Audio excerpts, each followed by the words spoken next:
and Americans follow the new tracks west in a tidal wave of hope.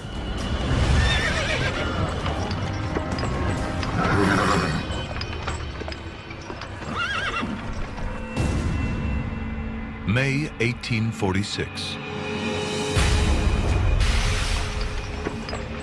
Thousands of men, women, and children.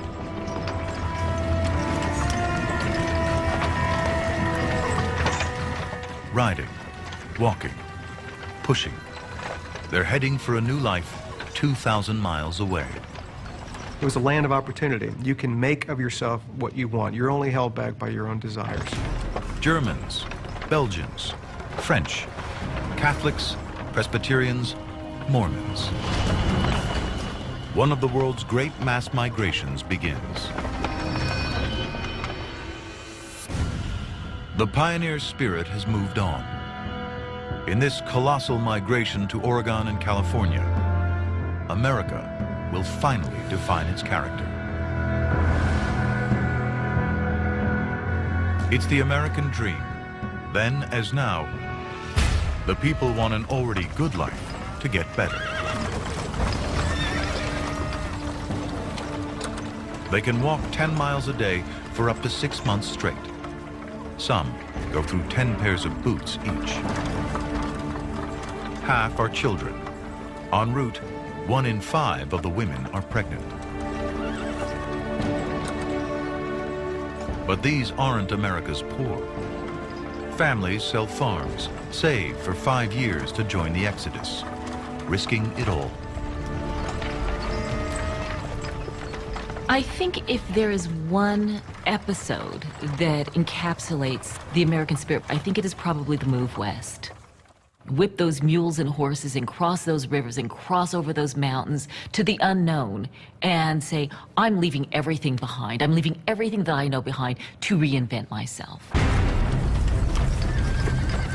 A wagon and oxen cost minimum $5,000 in today's money.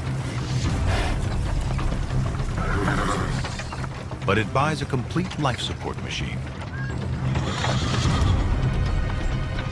The wagons carry a precious cargo, 1,000 pounds of supplies and a grub stake for your journey, your entire new life in the West. The pioneering spirit is ingenious. Essential drinking water captured from rain on the wagon canvas. Even the oxen's dung is fuel for fires. And like today, there are tolls. Native Americans charge $10 for road and $100 for river crossings in modern money. But the greatest toll of all, human lives. In all, 20,000 Americans will die reaching the West, 10 graves for every mile. But one story of suffering and death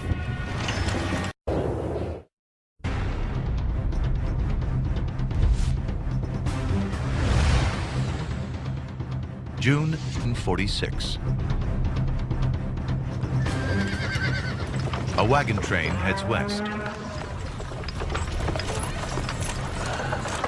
Its leader is George Donner. Good luck. You're catching in great gas. Let's go, Jack. Danke.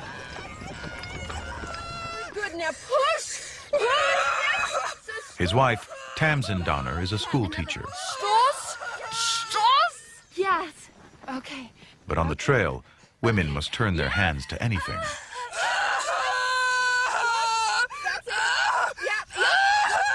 The Donner Party are halfway across the blistering Wyoming prairie, miles from the nearest doctor, with barely any water. Good. Yes. Okay. I think the women who came across America in the early days must have been made up of the strongest fiber possible. It's unimaginable. Good. Yes.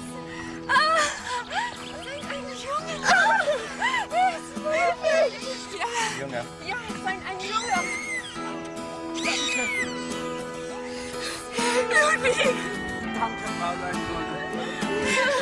The new Americans' mother and father are Philippine and Ludwig Kesseberg.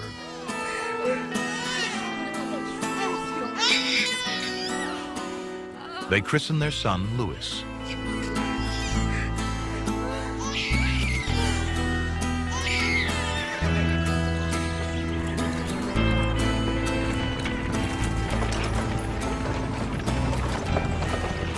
The journey is tough, but the going's good. Tamsin Donner writes in her journal, I could never have believed we could have traveled so far with so little difficulty. Indeed, if we do not experience anything worse, I shall say the trouble is all in getting started.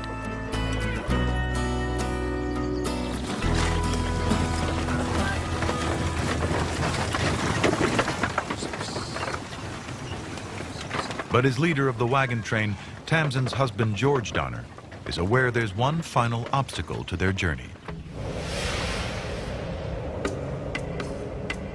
The Sierra Nevada. Peaks up to 14,000 feet. Fail to clear the mountain passes before the first snow falls, and the consequences are terrifying.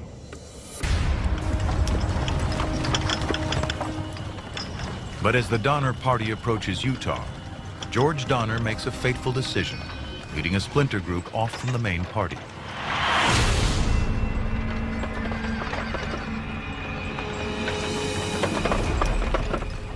He's read one of the many new trail guidebooks, showing a shortcut that claims to shave 2 weeks off the journey time. Hastings Cutoff is said to be a saving of 400 miles. We are informed it is a fine level road with plenty of water and grass.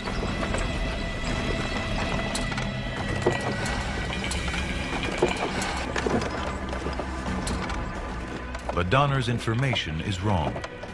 In fact, the shortcut adds 100 miles to the journey.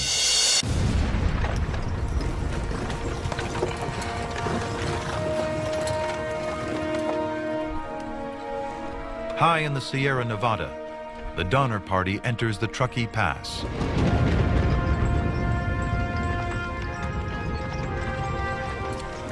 They're only 30 miles from the California plains. But supplies are dangerously low, and traveling through the mountains is taking its toll.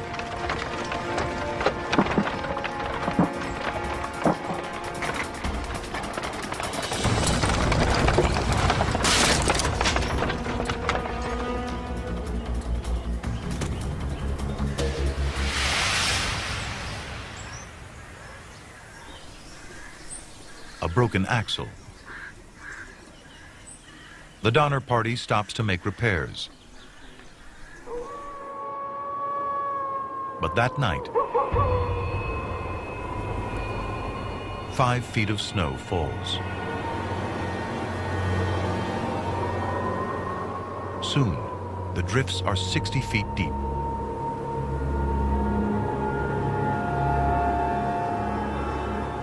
The Donner Party will be stranded for 5 months. In just 3 weeks, they've eaten all their food.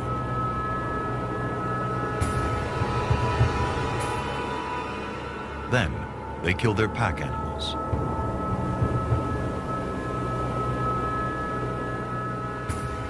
Next, they eat charred bones, twigs, bark, leaves, dirt, and worse. Even the wind held its breath as the suggestion was made that were one to die, the rest might live. Cannibalism.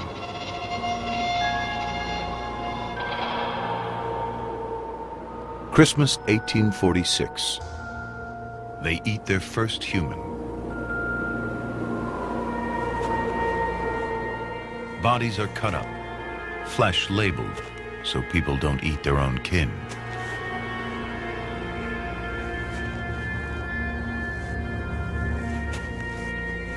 Four rescue parties bring out some survivors. The very last finds Philippine's husband, Ludwig, alone. He is surrounded by bones, entrails, and a 2-gallon kettle of human blood.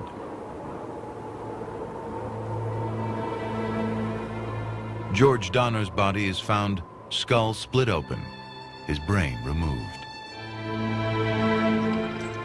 Tamsin Donner's body is never found.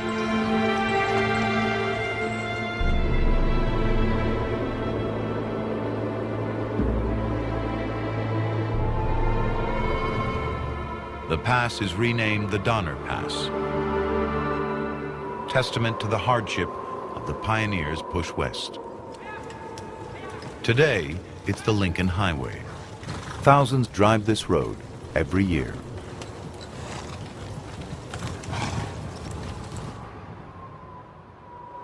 But beneath the bones of the Donner Party, the Sierra Nevada conceals a seam of gold, largest the world has yet seen.